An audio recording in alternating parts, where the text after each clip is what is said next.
I'm gonna run. We've been talking a lot about grazing systems, and if you've attended these past sessions, and NRCS can help in a number of ways. One of the more well-known ways is getting a grazing plan and some fencing, maybe some water systems, and then implementing prescribed grazing, which can work well. I think the real important part of that process, which is sometimes overlooked, is that grazing planning process. Sometimes it's looked as a hoop to jump through, but the information that we've provided in these sessions hopefully provides some good understanding of the background information that's needed in those grazing plans, and why you might choose to suggest management or choose to manage, depending on your perspective, NRCS or farmer, in a manner that is fitting some of our prescribed grazing standards.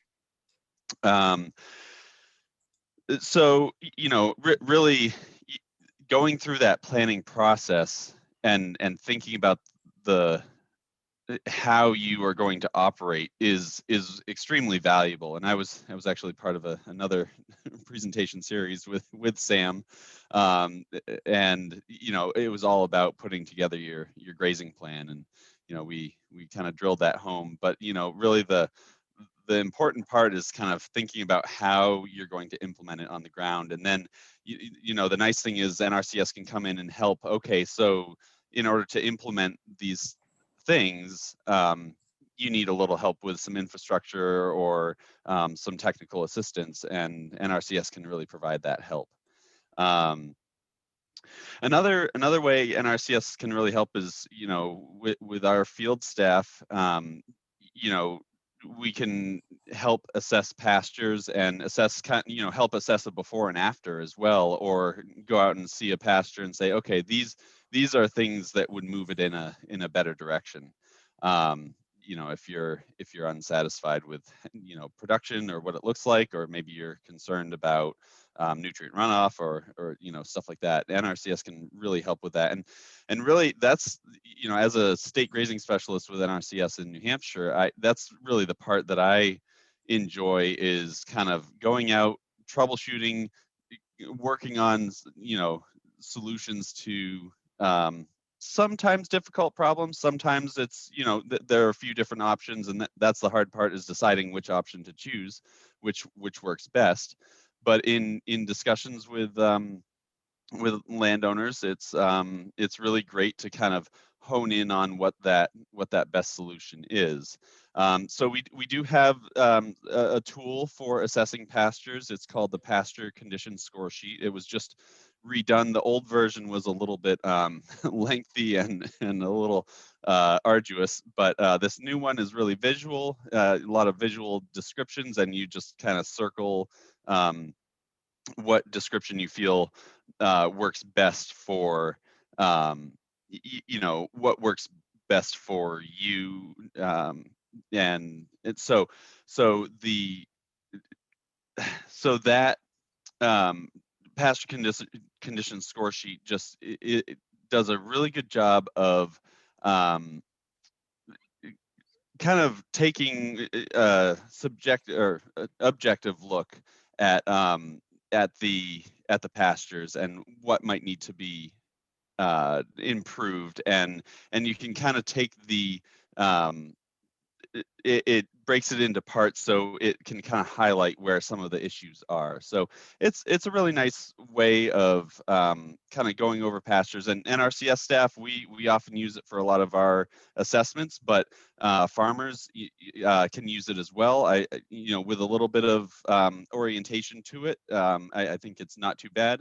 You also want to be, I guess, one of the major stumbling blocks with it is knowing your plant identification. And so if you need some refresher on plant identification, we can definitely work with you on that as well. So so there's lots of ways that NRCS can help with with these grazing systems, and I think it's really fun to work with folks. And one of the reasons why we have Bill Fosher and Sam Glaze Corcoran, sorry, on the call is talking about annuals, which I think is going to become more a part of our grazing systems moving forward. They'll kind of, I don't want to steal anyone's thunder, but you know, it they can add some flexibility and some kind of resilience to our grazing systems, and there are some great positives to it. So one thing that we are trying in New Hampshire, some other states, if you're from other states around New England or around the country even, some states have adopted a new interim standard that we're just trying out to see if it's something that we want to try as a full-time thing that we offer at NRCS. So it may or may not be available in your state. But it's called annuals for grazing systems, and it's so it allows us to plant some annuals in different situations. Whether I like to see it in maybe heavy use areas, mopping up nutrients, that can be a good use case for it. Or if you're working on reseeding a pasture, you could use it to help change that pasture composition and kind of compete out the existing plants that are there. So if you're interested in it, either from the NRCS side or from the farmer side, come talk to me or come talk to your planner in New Hampshire. If you're not in New Hampshire, you can check and see if your state has adopted it as well.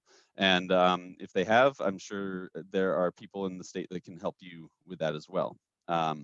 So without further ado, I'm going to turn it over to Bill Fosher to talk about these grazing annuals. And thank you, folks, for taking this on. Thanks, Damon. I'm going to make the leap and share my screen here. All right, so are people seeing a bunch of cows in a field of tall forage? Yep. You are all set, Bill. Okay. So when we talk about using annual forages as part of the grazing system, and this is something that's gotten a lot of attention in grazing circles of late. Thanks in large measure to a fellow out in North Dakota by the name of Gabe Brown, who's done a lot of work with grazing. He calls it grazing cover crops. And he's done a lot to rehabilitate the health of the soil on his land out there using basically this system. So there's a lot of people that have seen videos about what he's doing or read about it in one of the grazing publications or on a website somewhere and are very excited about it. And so we wanted to sort of talk a little bit about how it might apply in in the Northeast with a slightly different, well, more than slightly different, a very different climate and agricultural landscape. So I kind of split the annuals into some sort of functional groups. The warm season annuals, season extenders, overwintering small grains. Those three basic areas cover the vast majority of annuals that will be grazing, and there's definitely overlap among the different groups. They're not exclusive. So first I wanted to talk about the summer annuals. These are things like sorghum, Sudan grass, They're really fast growing, really nutrient hungry. That's something to keep in mind. There's some other potential summer annuals would be like millet. There are some varieties of corn that are specially developed for grazing. Um, Oats, triticale, forage soybeans, field peas. You can see the list there. Um, and one of the things to kind of bear in mind when you're thinking about these is, what are you gonna do with them? How are you gonna manage them? And as you can see in this picture, they're really they're a very productive and palatable crop. This is the same two. It's the same field of sheep, 24 hours apart, and they've basically taken down every bit of non-stem material out of that field of this one was a grazing mix of it was based around a brown midrib sorghum Sudan. Also had some foraged soybean and some grazing brassicas and a few other things, some oats in it as well. Um, so they produce a lot of biomass.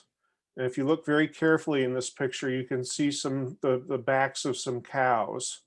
Um, so that gives you an idea of if you meet their fertility needs, you can really produce a lot of feed on a relatively small footprint. Um, they're great as Damon mentioned, for mopping up excess nutrients in sacrifice areas.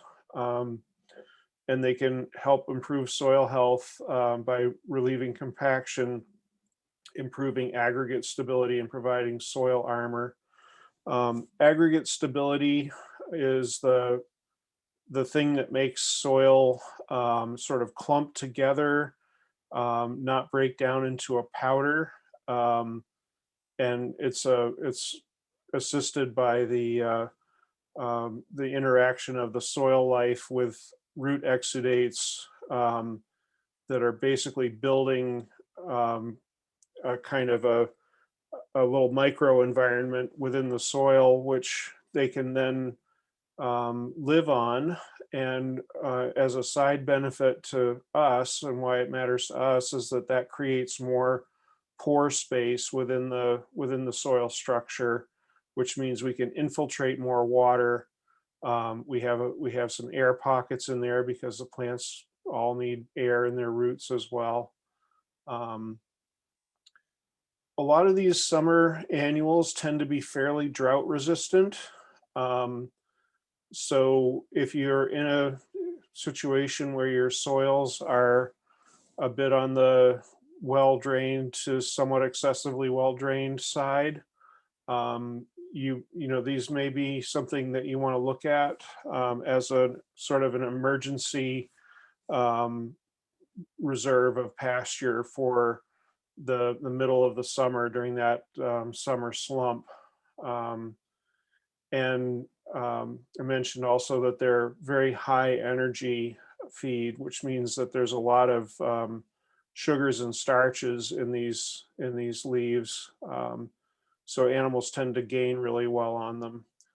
I think the other thing that sometimes maybe gets overlooked in the discussion of how to use these forages is that they are an excellent bridge between something that has been cropland for a long time, but that you want to move towards bringing into your perennial pasture system. It's a way of bringing animals into the equation on previous cropland, starting to get some of the soil life going again, and sort of jump starting that whole system. Um, some of the concerns with the summer annuals is that they need high fertility. Um, if you plant them in sort of an existing sod or in a very run out field without adding some fertilizer, they're not going to perform for you. You also need to be careful, particularly with the sorghum Sudan crosses. There's a potential for them to produce a toxic compound. It's actually a hydrocyanic acid, also known as prussic acid. And that tends to happen when the plant is small or is very stressed, particularly for nutrients or drought. And then it also becomes an issue when there's been a frost. These summer annual grasses like sorghum Sudan and millet and corn don't tolerate frost at all. They'll go brown. And when sorghum Sudan has gone brown, it's potentially quite toxic. So you do want to be careful of that.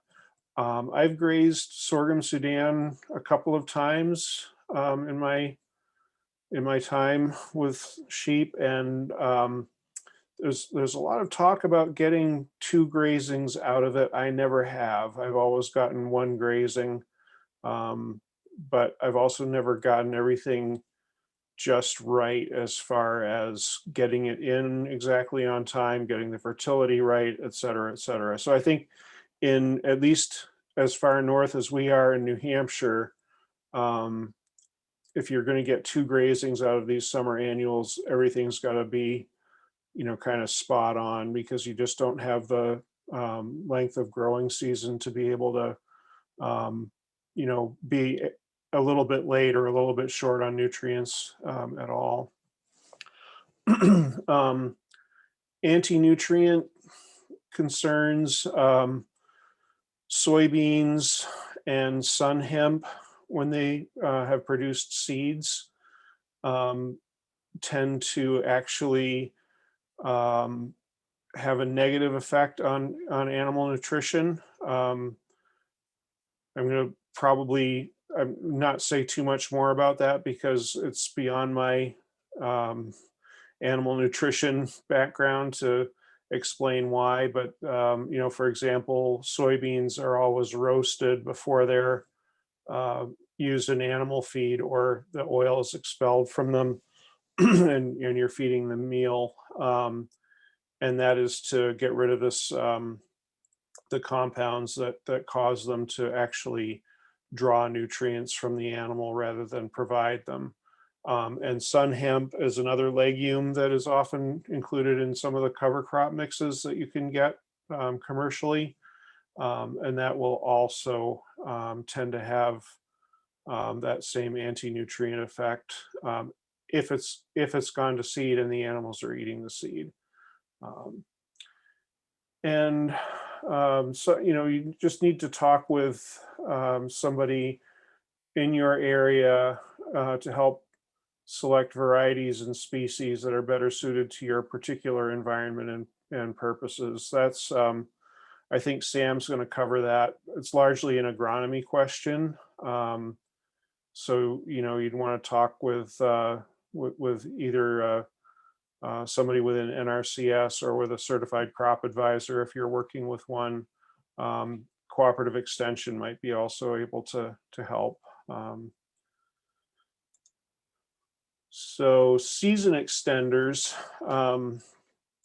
these are brassicas like turnips, kale, rape, tillage radish, annual ryegrass, and then some of the small cereal grains such as triticale, winter wheat, or winter rye. Um, these are great for grazing. Um, they get planted in the summer, and they capture a lot of that sunlight, and they store it in their leaves in the form of starches that the animals can eat and digest and use to produce gains. Um, think I've said everything here. Yeah, they hold their nutrition quite well into the cold season, unlike the summer annuals we were talking about. So kale and rape, for example, are two plants that will basically, until the snow smashes them down and makes them impossible for the animals to get at, you can continue to get decent forage value out of them. Um, and some of the roots remain in a turnip will remain palatable, and the animals can find them the next spring and use them as a store of energy when the frost sort of starts to heave them up out of the ground. It's a pretty amazing thing to see a bunch of animals out there digging at the ground to get the turnip roots out. Um, they have a lot of the same benefits of for soil health as the summer annuals do, and they can also serve as that bridge from cropland. They can also, this is probably a little bit more complex than most farms in New England would be, but in the UK, there's a pretty complex multi-year rotational scheme where animals are part of the rotation on arable farmland, and they're often brought in with these sort of turnip family crops drilled into the stubble of a cereal grain that's been harvested in the summer, and basically they're fattened on that crop, providing some animal manure back to the soil, also giving the soil a break from the continuous cropping of cereal grains or whatever the other typical crops that would be grown on that land. Um, they have less biomass per acre than the big summer annuals do. And this is my old dog Bess getting lost in the turnips. Give you an idea that you're not going to lose your cattle in them, but you might lose a dog. Um, so there are again some nutritional issues that young animals on a high brassica diet might need iodine supplementation to avoid goiter. Um, I've heard some reports of an off flavor in milk of dairy animals that are grazing on brassicas, and I'm wondering if that, I don't know this, but I'm guessing that it's probably a high milk urea yeah, high MUNs because of the high level of protein in these leaves.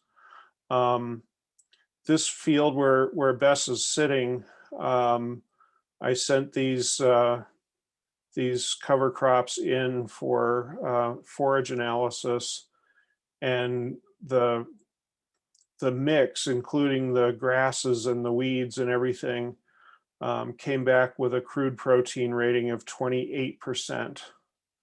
And that's actually like dangerously high for grazing animals. And so we sent in another sample just to make sure that something hadn't gone kaflooey in the forage lab, and the second sample came back at 22% crude protein, which is a little bit higher than I like to feed to lambs, but still, it's not as alarming as 28.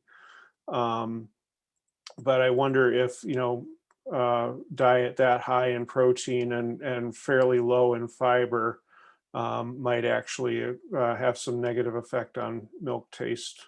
Don't know, needs, as a research would say, needs further investigation.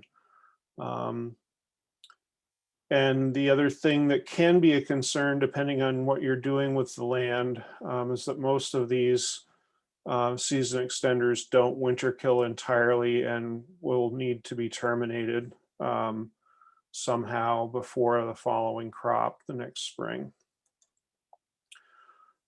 This is another personal favorite of mine, overwintering small grains. Um, the typical ones that we see around here are triticale, winter wheat, and winter rye. I've placed them in that order because that's my personal order of preference. Um, triticale is a cross of winter wheat and winter rye, um, or of wheat and rye. As there's a lot of different kinds of triticale now. Um, the issue with winter wheat is that um, it's not particularly rugged. It doesn't put out a lot of biomass in the fall. It really kind of waits for the next spring to get going. The issue with winter rye is that it tends to be less palatable than some of the other winter um, annuals that you can get. Triticale gives you the best of both worlds. It gives you a lot of the vigor of winter rye, and a lot of the palatability of winter wheat. Um, so it's a really great one, for grazing animals on. And then as a legume component, the two options that I've seen most often and have messed with myself are the Austrian winter pea and the hairy vetch, both of which are great legumes for overwintering. I find the hairy vetch is much more aggressive, so you need to bear that in mind, if you're particularly if you're going to be trying to. It can become a weed in tilled operations, right? That's the rap against hairy vetch as a cover crop in like home gardens and vegetable operations. Um, and the thing that's good about these small grains is that they can reduce the period where you have to feed hay by several weeks, and they're very nutritious. Um, the earliest I've ever started grazing in my 30 years of grazing is March 15th, and that was on triticale that had been planted late August the previous year. So I stopped feeding hay in the middle of March. A few things that allowed that to happen were, first of all, of course, having the triticale crop available, but also having a winter with where the snow was gone by that time, because usually in March the snow is pretty heavy and hard for the animals to get through. And then also having soils that were not super puggy, so the animals weren't chewing things up. Um, I did it with sheep, which are a little bit less likely to pug up soil than cattle, but they did pretty well on it. I was really psyched about having about 6 to 8 weeks of hay that I didn't have to feed out that I could then sell to other producers, and some of it I kept for the following year. They're very nutritious, as well. Especially triticale usually has a very high energy level. Um, so again, the same sort of um, soil health benefits that we've seen with the other groups. Um, And the thing that's sort of the best about these is that if you're as you get later into the season, like into August or even right around the 1st of September, they will still get going enough that you'll be able to get some benefit out of them the following spring. Whereas the other families, you really need to be looking at planting them in June or July. And I think Sam's going to cover that in a little more detail. Yeah, I mentioned this pugging.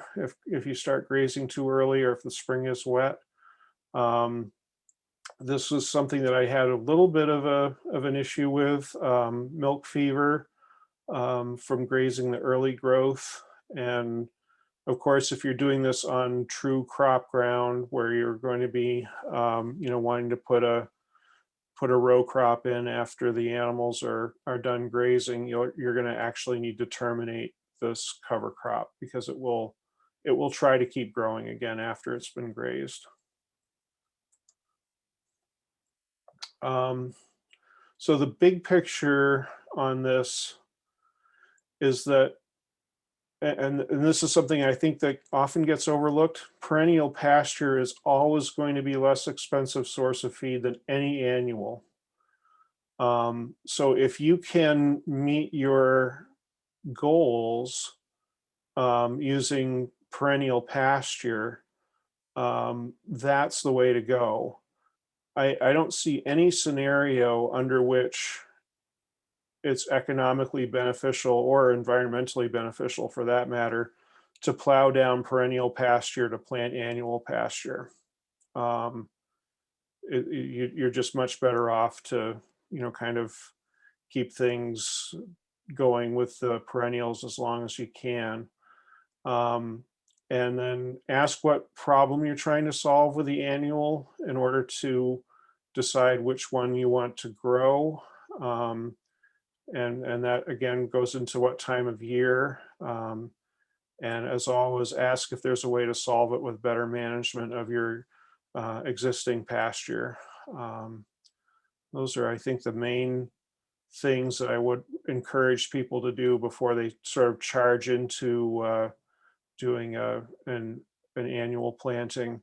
I guess I should probably back off of my sort of categorical statement that there's no circumstances where it's a good idea to plow annual perennials down to plant annuals, and that would be the one exception to that would be where you really have a pasture that is pretty dysfunctional, that has such a weed load in it, that or such, the wrong species of grass that you really just want to get it out of there and plant something new. Having these cover crops in there as part of that transition from an undesirable perennial pasture back to a desirable perennial pasture, then there's definitely room for some annual crops in there. So I'm going to qualify myself a little bit there. Um, and that is it. I don't know if there's questions piling up before we go to Sam, or how we want to do that. Actually, Bill, that's perfect timing because I think we forgot to mention that people can put their questions in the chat box if they have them. None have come in yet, but we just made that announcement. Oops.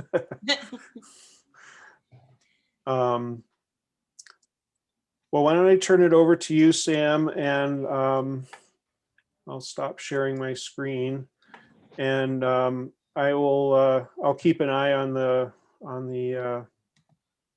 chat while you're talking. I see there's a couple of items in it now. Yeah, there are actually 2 questions that just popped up in the chat. From Laura Johnson, have you used annuals in drought periods on pasture? I have seen it done in hay fields last year, but wondering if it works in a prescribed grazing system as well. I would say, Laura, yes, it does. It can work. I mean, it sort of depends on how bad the drought is and when they saw it coming. So if they haven't taken action to respond to a drought by the middle of July, their options are going to be fairly limited. And I don't know if Yeah, I think that's Bill, that's I'll just chime in there too. Kind of what I've seen is if the if the established plants that are there aren't severely disadvantaged in one way or another, that interseeding is variable success. yeah. With the annuals. So those the established plants that are there, it really can, even when they're not doing great, can really outcompete the annuals. Yep. So they have to be pretty severely disadvantaged in one way, whether it's hard grazing, drought, combination, herbicide, whatever it is, that interseeding, to be successful, you need to give it its best chance. Right. So I think Bill and you and I were on a farm where they did it. It had decent success interseeding some summer annuals, but they mowed close, I think 3 times before, and then 1 or 2 times immediately after planting. And so it's a lot of management that goes into it, and it had decent success. So Yeah. it can work, but it takes some playing with, for sure. Yeah. And Kate Parsons was asking how tall the triticale was when I started grazing it. It was 8 to 10 inches because I had gotten it in quite early in the season before. So it put on quite a bit of growth before March. And of course, by the time I got through, what did I have? I think I had 26 acres of it. It was already pretty much fully grown. So when I started, it was at the kind of the it hadn't started to elongate yet stage, and then I just kept grazing it right through until the middle of May, when I was done lambing. So, all right, well, it looks like that's it for questions for the moment, and we'll hand it over to Sam for the agronomic side of things. Great, thanks, Bill. Let's see, this is supposed to go till 10, right? Is that right? Yeah, I Till think 10. we're a little flexible on time, but so if you have a little I'll try extra, to I be- think that's okay. I'll try to be brief. Luckily, it was a nice sunny day when I was making this, and I wanted to go outside, so I kept it short. So that works out well. So, okay, I want to echo a little bit of what Damon and Bill have said, because the question that I get the most is, where do these fit? And I worked with most of these crops in a research capacity when I was a graduate student, as well as on farm.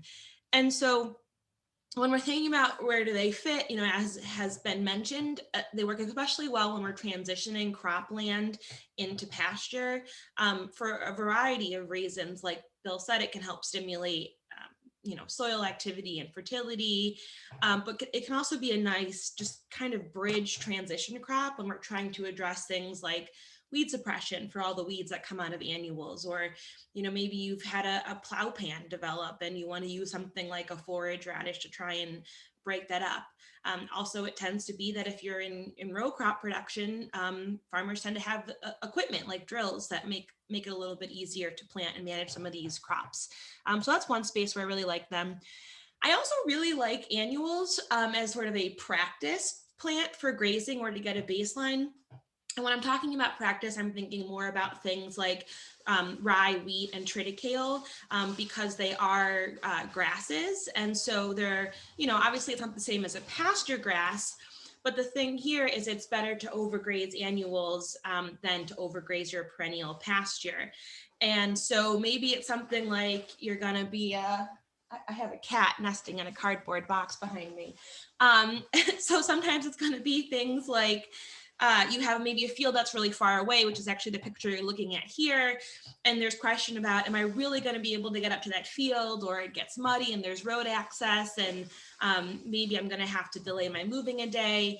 And so it's a really great first draft for figuring out logistics. Or maybe it's even something as simple as trying to figure out where you're going to put water or how you're going to lay out your paddocks. These can be nice training wheels as you're sort of figuring out those details. They're also really nice if you are doing some pasture renovation or establishing new pasture. When you need to let those areas rest, if you have something in annuals, it can create some alternative grazing space so you can provide your other pasture the rest that it needs. And of course, also a phase of pasture renovation, as has been mentioned, especially in kind of, worn out pastures that you need to renovate anyways. They can be nice to deal with some of the weeds that start to crop up, address some of the fertility.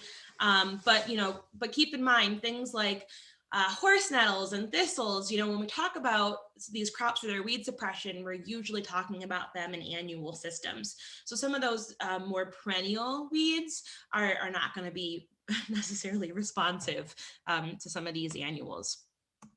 So in the grazing series that I was a part of with Damon, he gave a presentation on contingency plans. And I thought, oh, that's perfect for annuals.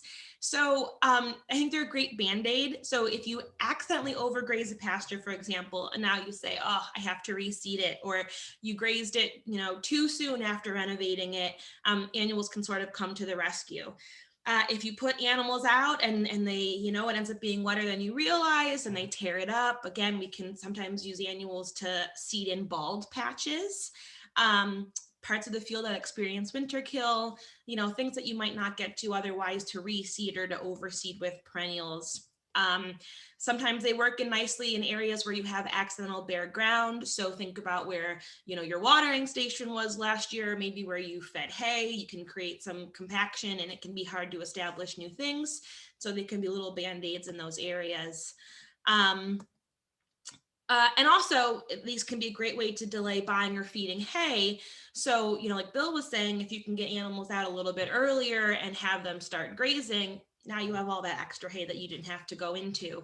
But also in the summer, last summer, a lot of people got into this place where it was really droughty and regrowth was pretty much non-existent, and they had to go into feeding hay. A lot of people had to go out and buy hay. And of course, when everyone wants it, it costs more. And so having some annuals, as part of your system or as a part of your contingency plan can delay having to go out and buy or feed hay. So while annuals are all of these great things, what they're definitely not is a get out of jail free card. And so something that I think tends to go wrong with them is they don't get treated the way they need to be treated in order to establish well. I think a big part of that mentality comes out of treating them like cover crops. And a lot of my work has been in, where's that line between a cover crop versus a forage crop? And a lot of it comes down to how you treat it. So with cover crops, we're just, we want ecosystem services, we want to cover the soil. But with these annuals, we really want them to be, to produce enough growth to make it worth our time to plant them and to graze them. So when we think about treating them like a crop, first thing we have to think about is establishment. So as Kate knows, this is a field that I was just at, and I'm showing you a cornfield here, but the same premise applies. It's a field that gets cover cropped with rye year after year after year. These farmers are really reliable and good about cover cropping. And we went out and they looked at the field and they said, that doesn't look so good. And and so even when you have the equipment and you have the time and you're in a row crop situation, even a good old fashioned cover crop can go wrong. So the thing to think about here, I had to go scare my cat away. The thing to think about here is, what went wrong, and it was they broadcast them and it was late and it just didn't work out as a cover crop. So this is a farm that will harvest their cover crops for additional forage and feed it in the barn. But if you had planted rye last fall and you wanted to go out there and graze it, obviously there's nothing there. And so good seed to soil contact remains really important. Also the seed bed prep relative to the field history and the equipment you have available. And so we generally say, no, don't bother planting annuals into established pasture. It was a really good idea. People, tried it quite a bit as an attempt to compensate for summer slump, but you just don't get the good seed to soil contact. You have too much competition. It just tends to not be worth the time and the money. So when you're looking at what space you're going to be using, is it a cleared field coming out of row crops, or are you sort of in that space where you have this bald, worn out patch in your pasture? You're going to have a different approach to getting good establishment. So grain drills work really well. No-till drills are awesome. You know, a cultipacker, brilliant seeders work really well. I've seen something that works so well. I don't even want to recommend it, but I've seen it just work so well, but I have to. A farmer that went out with a fertilizer spreader and then came back through and just rolled it in, and did that for rye, wheat, and triticale, and it worked beautifully. And it worked beautifully 2 years in a row. So focusing on that good seed to soil contact is going to be really important. The other thing is the establishment timing. And so I don't want to belabor this figure here, but basically, you know, one of the things that we found out is that if you want to be fall grazing your overwintering small cereal grain crops, you know, you really have to be planting by September 1st. That's this gray line on the graph here. If you try to plant by September 15th, there's just not enough out there to make it worth your time. And then after September 15th, you essentially go to zero in terms of hoping to find, you know, any fall biomass to graze. If you want to graze these crops in the spring, again, that planting date's really important. We know it's somewhere between, well, we know for us in Mass by about September 15th, we really need to have crops planted in the fall. Otherwise, we'll see yield penalties in the spring. And so I'd imagine, you know, the more north you go, the more important that somewhere between 9/1, 9/15 fall planting date is going to be important. And again, that's sort of the line between what's just a cover crop and what's actually a grazing forage crop. There are really good rye forage crops now. If that's something that you're interested in, there's obviously been a lot of work in the triticales. Wheat is definitely slow to establish in the spring. It's just, its physiology is a little bit different. But if you have a wet field, some people do really like wheat for that purpose. If you're not going to be able to get into it until a little bit late anyways, you know, wheat is very palatable and nutritious. The timing also applies, of course, to our summer annuals. Summer annuals really like to be about 60 degrees soil temperature before you plant them. And, you know, there's some things with plants, as we all know, that you can get away with, and some things you just can't. And being warm enough is really just one of those things you can't get away with. You know, we've done some work with planting time and soil temperature. And the thing is, if you prepare your seed bed and you plant too early, what you get is a whole lot of weeds and not the summer annuals that you're trying to plant. So soil temperature is important.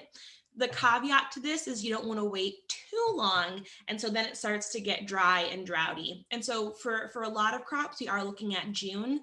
I'm not going to talk too much about, well, really at all about sun hemp today, because it's sort of an advanced placement crop.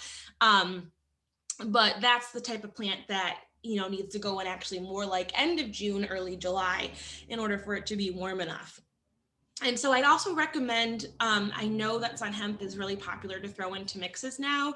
It actually doesn't do that great in mixes. It's kind of a tricky plant. I really like it for a cover crop, but I think if you're new to annuals, it's not something I'd recommend going in that direction until you get a little bit more familiar with the system.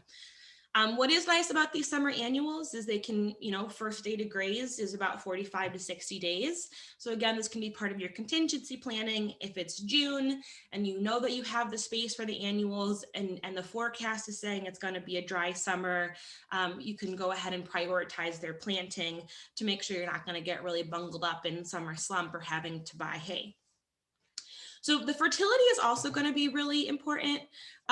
You know, as Damon mentioned when he was giving us an introduction, a lot of these crops will mop up what they have available to them. And that's one of their ecosystem services, is that we want them to help with nutrient cycling and especially capturing excess nutrients. But we have to keep our expectations relative to the context.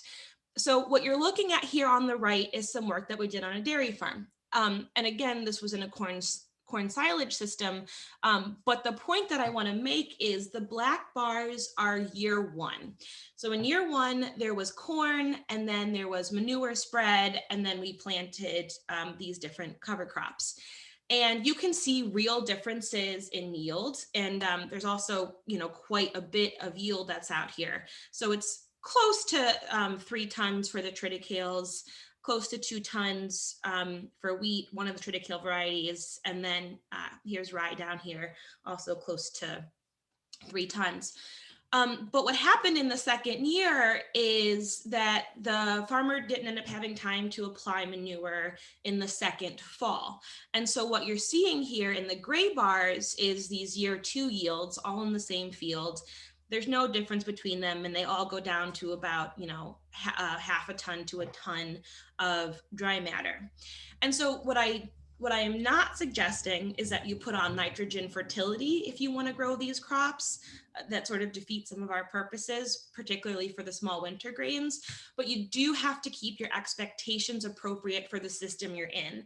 And so if your seed guide comes out and tells you, oh yeah, you can get 3 tons of triticale off of this acre, well, you could, but you probably don't, if you don't have manure to spread, probably don't want to go chasing that down otherwise. So if you don't have that fertility, you're going to be looking at closer to a ton, which is still good, but just, for your own planning purposes, know what you're going to get. Then there's our things like our summer annuals, which really are heavy feeders. So there was a study out of Cornell with Corinne Ketterings and Tom Kilser, who are obviously very knowledgeable in this area. And they looked at particularly brown midrib sorghum Sudan grass. And it wasn't for grazing, it was for mechanical harvest. But the point to make here is they found that they needed about 100 pounds of nitrogen at planting, plus an additional 50 to 100 pounds after first harvest. So in the context of grazing, that would be after your first grazing, probably needing to go out and provide supplemental fertility. And so a question becomes, do you have the capacity to apply supplemental fertility if you want to grow a heavy feeder like the sorghums and Sudan grasses? They also found that just this one crop alone would take up between 35 to 75 pounds of phosphorus and 120 to 225 pounds of potassium. And I read their little publication twice, and I thought, boy, that's really a lot. And when we think about, really all of our sort of summer grasses, the millets, the sorghum, Sudan grasses, all the different hybrids, in general, we're going to be looking at needing 60 to 80 pounds of nitrogen at startup, plus about 50 more pounds after each grazing. So you're also going to need a soil test, right? So not a get out of jail free card to figure out how much phosphorus and potassium you're going to need.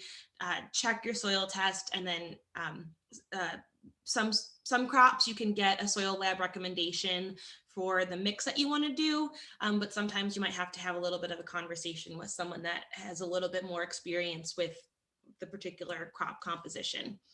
But this makes sense because you're going to get 3 to 5 tons of dry matter, and so obviously we have to provide fertility if we want to get those high yields.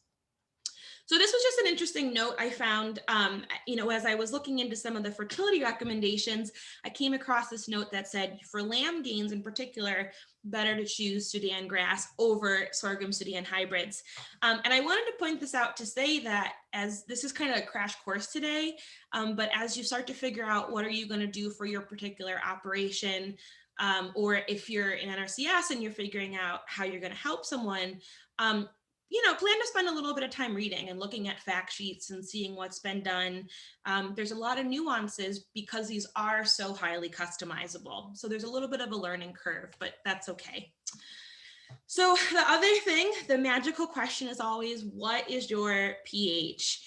And so the thing is, sorghums and Sudans, they'll tolerate down to 5.5. I've seen other people say, no, it'll only tolerate down to 5.8. But where they really want to be is 6 to 6.5. And I know that is not our New England soils. And so when you're picking a crop, do you have the right situation for it? The sorghums and Sudans are great, but not if you're in, 5.2, 5.3 soil and you need to get lime down anyways. This kind of continues for all of them. So mammoth red clover, which is a really popular a legume now in these mixes, wants it to be above 6. Wheat actually prefers it closer to 6.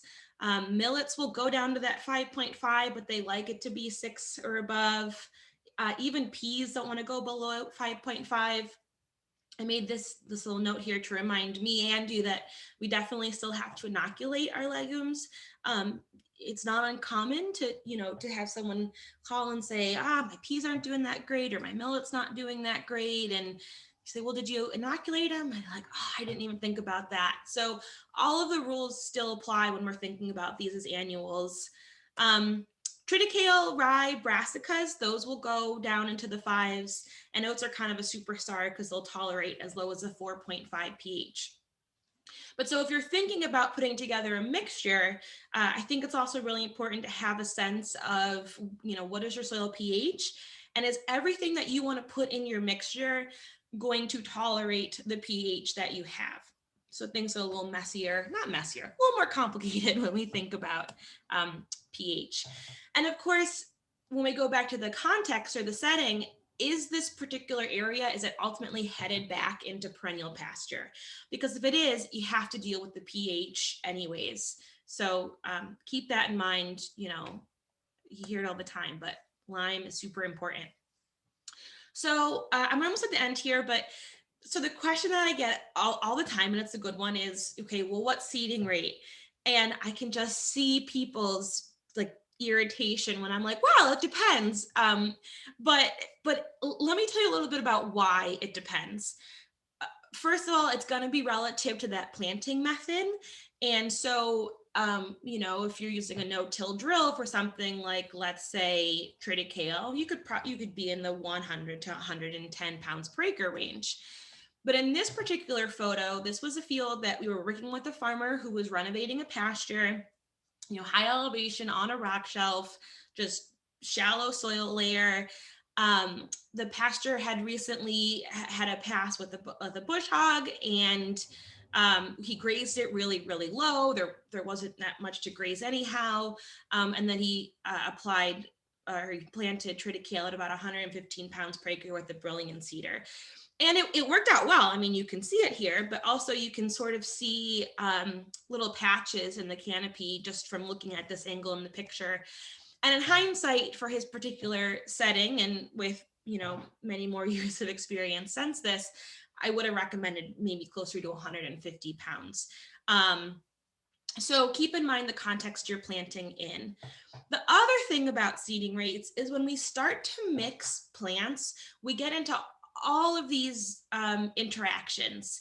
And so here's some work that I had done with oats and forage radish.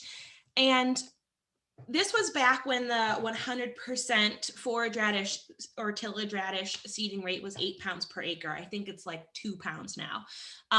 This was only about 6 years ago. But so what we had done for this is we planted forage radish at 8 pounds per acre. That was 100% forage radish. And we planted oat at 110 pounds per acre. And so then we wanted to ask questions like, if I plant 20% forage radish, so that would have been 2 pounds of forage radish and whatever 80% of 110 is, what does my crop composition look like? And so you can see here when there's 20% forage radish versus 30% forage radish, you're still looking at about a 50-50 split of oat relative to forage radish. And so it can be a little bit slippery to predict. And even here, when you only had forage radish at 10% of the seeding rate, it was still accounting for 35% of the crop. So sometimes just, that's why I say spend a little bit of time with the fact sheets, spend a little bit of time with your seed person. There's a little bit of a learning curve, but that's why it's great that NRCS will help cover some of the costs for these to offset some of that learning curve time. But just to show you a little bit more yield data for this 10% crop composition, we were getting about 1.4 tons of dry matter in 10 weeks, which is pretty nice for season extension. To echo some of Bill's comments about the high crude protein of brassicas, these were the whole composition of the forage radish plus the oat came out to be 17% crude protein, this 160 relative feed value. But even these, which is really great factor of the radishes. They drill down deep and pull up nutrients. Took out 92 pounds of nitrogen and 20 pounds of phosphorus in a manured system. So just one last note that I'll make about the brassicas and feeding brassicas is they do produce a compound called glucosinolates. It's the same thing that's ultimately responsible for the spiciness of mustard or wasabi. It's why people use mustards for biofumigation. It is pretty low in forage brassicas. That's why they are forage brassicas. I'm not sure where the jury is as to how much those are playing a role in possible off milk taste, those compounds themselves. But generally, these are things that we see our dairy farmers not really want to get into because of possible off flavors, but also if animals eat too much of them, there can be issues with abortion and reproduction. And so just keep that in mind that while these are great, you don't want to let too much of them get to be part of your mixture, which is why figuring out the seeding rates is so important. So I know we're a little bit over time, so I'll leave it there for now and for today, but I'm happy to take any questions for those that are still hanging on.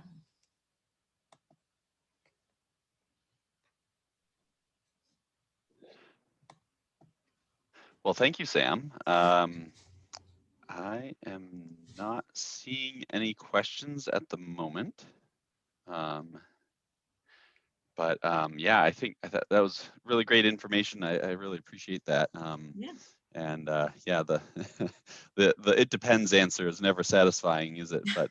But these systems are complicated, so I you know, it is important to keep in mind that, you know, there's no one answer. So I think that's a really great point. Yeah, and if anybody wants to chat, I mean, I'll give people answers more than it depends when it's one-on-one. But so if anybody does want to reach out, you know, I'm happy to talk in more details about individual situations and then what those need and come up with some seeding rates. One of the things that struck me in your talk, Sam, was you know, some of the numbers about phosphorus removal. And I'm thinking about what a great opportunity that is for some of the phosphorus overloaded fields. Obviously, if animals are grazing, they're redepositing a lot of that phosphorus again, but some of it is going to be removed. So I think there's some interesting possibilities there as well. Yeah, so we did actually, that was the origin of a lot of this work, was specifically trying to target phosphorus removal, and so a lot of it was birthed out of grazing or while harvesting, really, in dairy forage systems where there's all this manure input. And what's interesting, some of the on-farm work we found is that we just kept pulling out phosphorus, but the phosphorus tests wouldn't actually drop. And so, you know, I think we're seeing some conversion from unavailable forms of phosphorus that don't show up on your soil test into available. And so, yeah, the reservoirs of just pulling and pulling and pulling out phosphorus is pretty remarkable with these crops. So especially even, you know, fields that have the triple superphosphate history and all of those. Yeah, for sure. Yeah. Well, I think we'll just, since we don't have any questions, I think we will leave it there. Michelle had to run, but I'll just mention, so she will send out a link to this recording so that it's available to folks afterwards. And if you have any questions, feel free to follow up with any of us, and we'd be happy to help. So I guess thank you, Bill and Sam, for your great presentations. They were really informational. And yeah, just yeah, the phosphorus, the idea about phosphorus uptake, Laura is saying it's really interesting, and you know, that is a problem, like you said, that we run into a lot, and so it'd be neat to try and address that. maybe it's a long-term effort on some of these, you know, many of these fields, but you know, if we can work in that direction, hey, that might be a good goal. So yeah. All right. I'm going to go ahead and end it for everybody then, and unless you have any last words, Damon. Nope, I think that's it. So thank you all very much. I really appreciate it, and have a great day. Bye, everybody.